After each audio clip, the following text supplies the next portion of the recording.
As था बहुत शानदार क्वेश्चन, ये 2014 में ये भी 4 नंबर का आता है। इतना प्यारा क्वेश्चन है, इस क्वेश्चन को मैक्सिमम बच्चे गलत करेंगे। वीडियो को पूरा देखना, तभी आपको अपनी गलती समझ में आएगी, वरना गलती नहीं समझ में आएगी। जितनी बात मैं बता रहा हूं उसको समझना ध्यान से। क्या कह रहा है? The age of the father is twice the sum of the age of his 2 children. मतलब लेट्स सॉल्यूशन कैसे करेंगे, देखो ध्यान से। सॉल्यूशन में क्या करेंगे? केस 1 में क्या कह रहा है? सबसे पहले हम क्या करेंगे? लेट्स फादर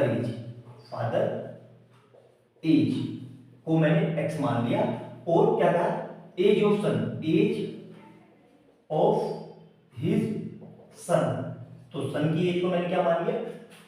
SON, सन की मतलब एज ऑफ हिज सन्स, ठीक है। सन्स की एज को मैंने क्या मान लिया? 1। अब ध्यान से समझना, वो क्या कह रहा है? The age of the father is twice. तो जो फादर की एज है, मतलब फादर की एज क्या मानी? x, वो सन की एज की दुगनी है, मतलब 2 into 1। सर 2 यहां पे मल्टीप्लाई करके, यहां हमेशा याद रखना, इस फंडे में हमेशा छोटे में मल्टीप्लाई करते हैं। क्यों छोटे में इसलिए मल्टीप्लाई करेंगे क्योंकि छोटे को इक्वल लाना होता है ना। अगर बड़े में मल्टीप्लाई करेंगे तो और बड़ा हो जाएगा। इस पॉइंट को नोट डाउन करके लिख लेना। एज के क्वेश्चन में ये आपको चीजें समझ में नहीं आती कि सर किस तरफ मल्टीप्लाई करें। तो मैंने क्या बताया कि जो भी छोटा होगा हमेशा उसमें मल्टीप्लाई करेंगे, याद रखना ये। तो ये हो गई इक्वेशन 1। अब केस 2 देखो, केस 2 क्या कह रहा है? इसमें मैक्सिमम बच्चे गलती करेंगे। केस 2 क्या कह रहा है? आफ्टर 20 इयर्स, ठीक है।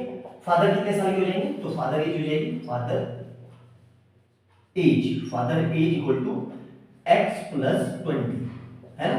और सन्स एज कितनी हो जाएगी? सन्स एज ये कितनी मानी थी मैंने? y। अब देखना ध्यान से, 2 बच्चे हैं, ठीक है, 2 बच्चे, ध्यान से समझना। 20 साल बाद तो दोनों 20-20 साल के बढ़ेंगे। आई बात समझ में? मान लो मेरे ही 2 बच्चे हैं, तो 20 साल बाद दोनों की उम्र तो 20-20 साल बढ़ेगी। ऐसा तो नहीं कि वो कौन एक बढ़ेगा एक वैसे ही रह जाएगा। तो यहाँ पे मैक्सिमम बच्चे क्या गलती करेंगे?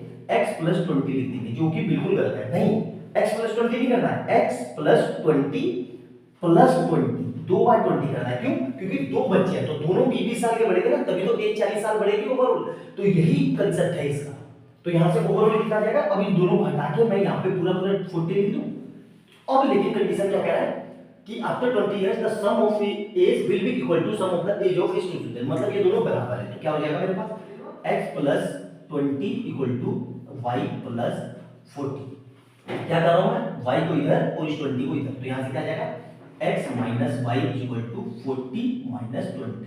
तो मतलब अल्टीमेट इक्वेशन क्या बन गई मेरे पास? x minus y equal to 20। ये हो गई इक्वेशन 2। आया समझ में? अब क्या करेंगे? इक्वेशन 1 से और 2 से।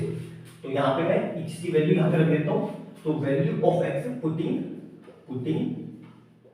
वैल्यू ऑफ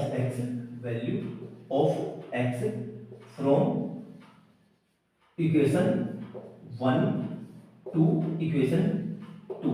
मतलब x की वैल्यू इक्वेशन 1 से इक्वेशन 2 में रख रहा हूँ। तो क्या आ जाएगा? x की जगह क्या रखूंगा मैं? 2y। तो 2y और माइनस y इक्वल टू कितना आ जाएगा? 20। तो y इक्वल टू 20। तो मतलब पता चल गया लड़का कितने साल का है? 20 साल का। अब हमें तो फादर की एज निकालनी थी, तो फादर की एज यहाँ रख दो। तो यहाँ पे लिख दो putting value of y in equation 1। Equation 1 में रख देता हूँ। तो क्या है? x is equal to 2 into y कितना है? 20। तो यहाँ पे y कितना आ जाएगा? वो x कितना आ जाएगा? x is equal to 40। मतलब पापा कितने साल के? 40 साल के। आया समझ में? तो ये दोनों की एज है। बहुत ही प्यारा, बहुत जबरदस्त क्वेश्चन था ये। गलती क्या होती मैंने आपको बता दिया। बस कंडीशन यही है कि आराम से देखना, एक एक पॉइंट समझ के लिखना। जितनी वीडियो में मैंने बात बताई सबको नोट डाउन करना।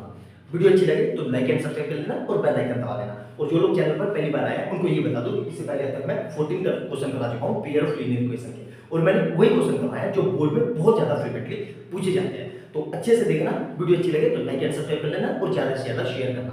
मिलता है अगली वीडियो में बहुत अच्छे क्वेश्चन के साथ। तब तक के लिए बाय बाय दोस्तों।